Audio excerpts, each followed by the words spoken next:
Hello, hello, my YouTube students. I'm Pam, and welcome back to my YouTube channel of quick 6-minute lessons for the PTE. Today, you're going to learn reading fill-in-the-blanks questions.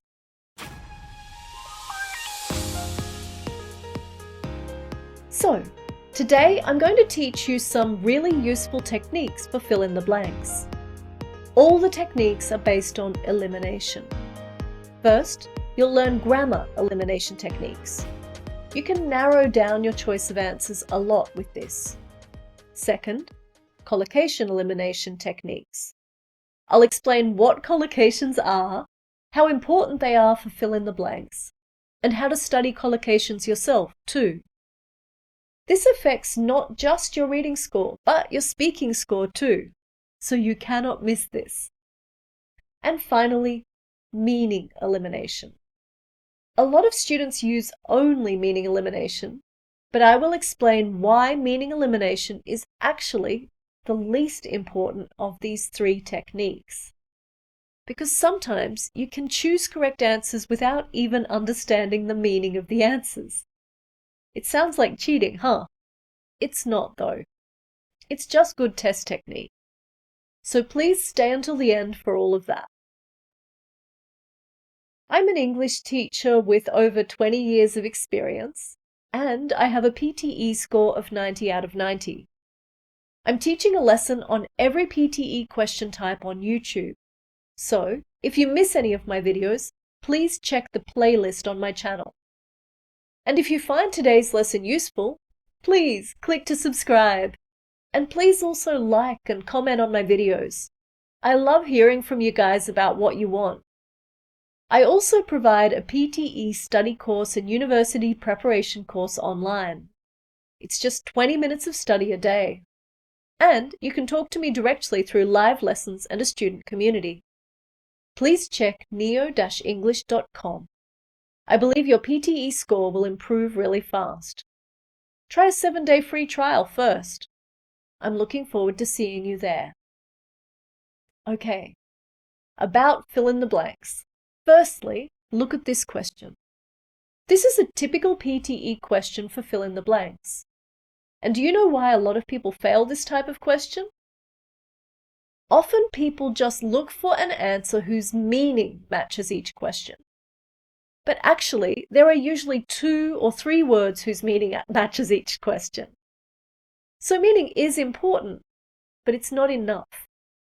So keep watching so I can explain a simple technique that is enough for you to get a great score for this question. Okay, let's start the lesson.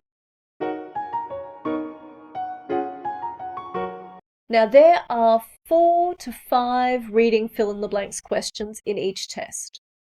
Each one is a text of about 80 words with 3 to 6 blanks. My technique is elimination. So when I eliminate options, I think of 3 elimination points. 1, grammar. 2, collocations. 3, meaning. I recommend starting with grammar and collocations because it's usually faster to use these than it is to use meaning. Now you may only need to use 1 or 2 of these elimination points to find the answer, but sometimes you will need to check all 3 points. Okay, let's look at an example fill-in-the-blanks question. This one is from the PTE offline practice test. It seems pretty difficult, hey? But don't worry, my techniques will help. So, point 1, grammar elimination. Your aim is to find out if the answer should be a noun, verb, adjective, etc. If you know grammar, you can remove wrong answers without even knowing the meanings of the words. It's really quick. I'll just explain it with a simple question first. If you blank at your child, they will feel sad. Now in this case, the blank must be a verb, because every if clause must have a verb. So let's do grammar elimination. We can eliminate angry and unhappy because they are not verbs. So that's it. Okay, now let's look again at the official question from PTE. What do we know about its grammar? Well, The first answer must be an adjective because it comes after feel and before about. So let's eliminate mimicking, logic, and repeating because they aren't adjectives. See?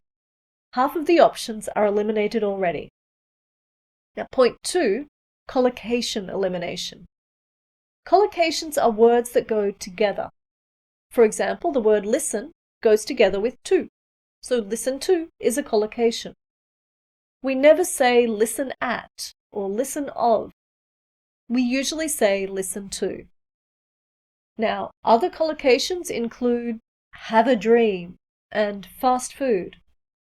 In English, we never say watch a dream or see a dream. So have a dream is the collocation. Similarly, the words fast and food often go together to describe food like McDonald's, food that's prepared and sold quickly. But we don't say quick food or rapid food or convenient food. Now, recognizing collocations helps a lot with many fill-in-the-blank questions. So, back to our simple example sentence. The blank has the word at after it. This means the blank should be a collocation with at. So let's eliminate. Are there any words left that are collocations with at? Yes, yell and smile. So we can eliminate listen. Now, learning collocations is a really important part of doing well in this question type.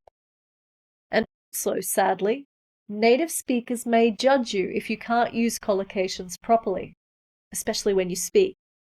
So, if you can, learn them. Now, I recommend 2 things for self-study. 1, pay attention to collocations in any English sentence. 2, keep a diary. So pay attention when you see any English sentences in your life. There are a lot of examples on social media, TV, and books, etc. Then every time you learn a new word from that sentence, make sure you also write down its collocation words. If you learn just 1 collocation a day, you'll see a big improvement. And you can learn collocations from my online course too. I believe you'll improve a lot, as quickly as within 3 months. Okay, now let's go back to the official question and do collocation elimination. Feel defensive about is a collocation. Feel credible about and feel supportive about are not collocations. So the answer's defensive. See?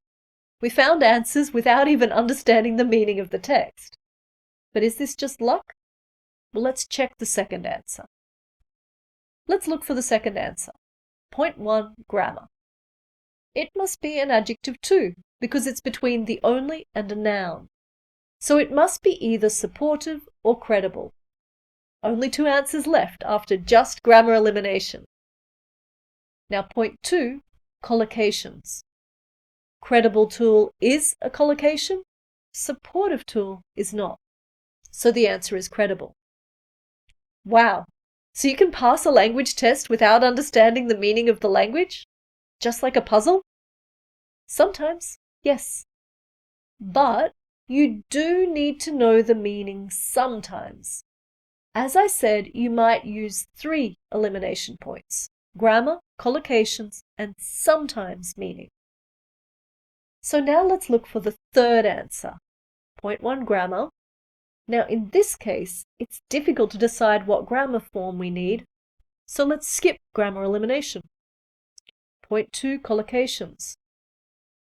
None of the words are collocations with philosophy or natural processes, so let's skip collocation elimination too. Point 3, meaning. Finally, we face meaning elimination. Meaning elimination is often the hardest way to find the right answer. But here, the only possible correct answer is mimicking. Mimicking means copying. Now, none of the other words have meanings that fit the sentence. At the meaning elimination stage, if you do not know the meaning of the words precisely, it might be difficult to answer. You need to understand the difference in nuance. So, I recommend using the other 2 elimination points first. Collocation and grammar first, meaning elimination should be last. Anyway, done. Easy. Don't forget these are just techniques. You also need to do a lot of practice by yourself. If it's hard for you to keep studying alone, check my online course. Okay, thanks for watching my video, and be sure to subscribe so you can get my next video, Lesson 13, Reading and Writing, fill in the blanks. It has one big difference to today's question type, so make sure you don't miss it. And don't forget, click like and drop a comment too. Oh, and finally, I have one quick piece of advice for PTE beginners. Did you know that you can't go backwards in the PTE? You can't skip difficult questions and then come back to do them later. The computer system just won't let you jump around in the test. It's different from a paper test. Now, when I took the PTE test, I didn't know this until I actually started the test for the first time. Luckily, I didn't need to skip any questions, but it made me realize that time management is really important in the reading section. So use a stopwatch when you practice. It helps for beginners especially. And remember to aim for roughly no more than 2 minutes per question. Okay? Alright, see you all. See you next time.